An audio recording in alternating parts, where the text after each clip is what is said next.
Right now we have team coverage on breaking news out of Cleveland's east side. A Cleveland police officer shot in the Hough neighborhood, and we've seen a large police presence at university hospitals and on the scene on East 80th Street. It's truly been a tough morning. We want to get out to Elizabeth Van Mitri, who's been live at that hospital all morning.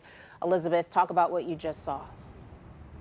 Yeah, it was just about 5 minutes ago when I saw a body being brought out of the side of beside this emergency room right here, put into the back of a white van. That body covered with an American flag. Officers standing on either side doing a salute to that body as it came out.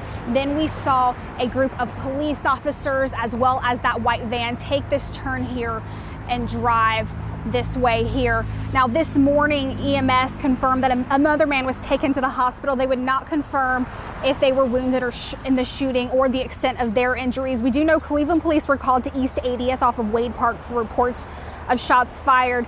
Neighbors told our reporters that they heard upwards of 10 gunshots this morning. Our camera captured at least 20 evidence markers.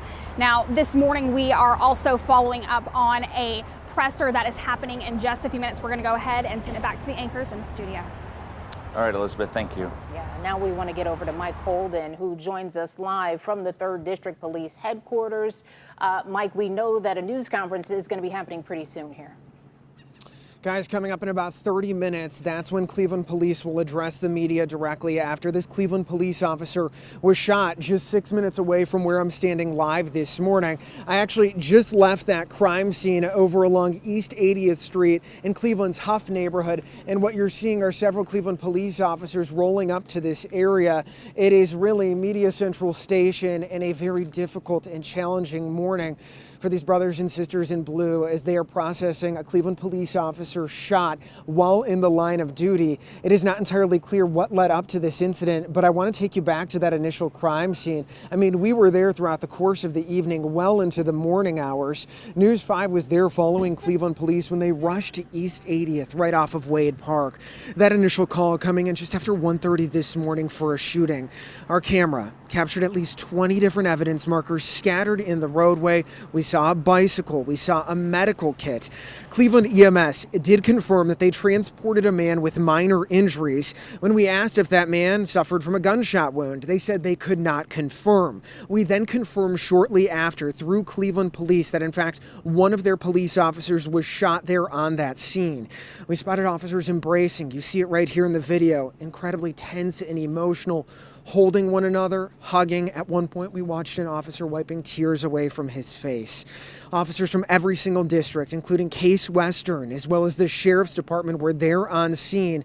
And neighbors said it was incredibly tense as they stayed back and watched all of this happen before their very eyes. Now, back out here live this morning, I did try to talk with several neighbors in that area. One neighbor proudly had an American flag displayed on his front porch, and he said, "I can't believe something like this would happen on the 4th of July right here in Cleveland."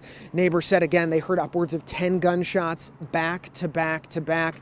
We will work to follow the latest updates in this ongoing police investigation, but if you're just joining us right here on News 5, we have officially confirmed that a Cleveland police officer was shot while in the line of duty. We also know a separate person, a man, was transported from that scene to an area hospital. Extent of their injuries not entirely clear. Mike, Tiffany, this is just the beginning of this story. We will follow through on any leads. As soon as I get any new info, I'll break back in. That press briefing set for 6:30 this morning right here at the 3rd Division Police Station. We will carry it live and I'll bring you the latest. Yeah, back to you. So many questions this morning, and hopefully we get those answers coming up soon. Thank you, Mike.